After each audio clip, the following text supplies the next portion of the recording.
السلام علیکم ګرانو قدرمنو، زه یم اختر حسین خټک، بیا ستاسو په خدمت کې حاضر یم. قدرمنو، دا وخت کې زموږ د خټکنامې ته یوسف جان راغلی دی او د دې ټولو کلو وزټ کوي. نو راځئ چې د هغې سره ومیلاو کړم. راځئ چې ورشو. ډېره ډېره مننه. خوشحاله او آباد اوسئ جي.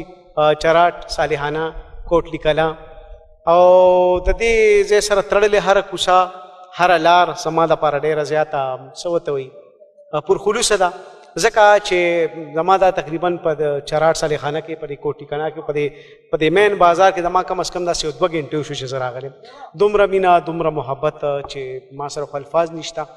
چونکې ستاسو د چراټ د ګلونو حوالې سره تاسو زما نه څه کمنټس اخلئ، ډېر څه دي. ما وایي چېرې دا کمنټس تاسو له زه په څه درکړم. د دې ځای په خلوصو، د دې ځای پښتنو په ژوند جواک باندې، یا دلته نه چې دا 90% چې څومره دې ځای خلک دي ټول مسافر دي. ښکلي کورونه دي، د سنگ مرمرو کورونه دي، او هر قسمه د لرګي استعمال او د سنگ مرمرو استعمال، هر قسمه رنګونه دي په دې کورونو کې. خو د دې کورونو اصل ښایست د دې ځای خلک دي چې اوس دلته نشته. هغې غټه وجه دا ده چې ملګرو سره او د مشرانو سره، راج صاحب، د نورزاد او د نور ملګرو سره خبرو شوې، نو هغه وایي چې 90% خلک چې دي نو هغه بهر ژوند کوي، او بهر ځکه ژوند کوي قدرمنو، عزتمندو اورېدونکو کتونکو، چې حکومت د دې اړخ ته څوک پاملرنه نه ده کړې. دلته ورته چېرته لار نه ده ورکړې، چېرته کالج یې نه دی ورکړی، چېرته یو ښه شان سکول یې نه دی ورکړی، چېرته ګزارې حال اسپتال ډسپنسري ورې نه ده ورکړې. ما ته دلته RHC BHC چېرته ونه لیده. ځکه د دې ځای خلک د دغه محرومۍ د وجې د دې ځای نه لاړل او د دنیا په مختلف ځایونو کې ژوند تېروي.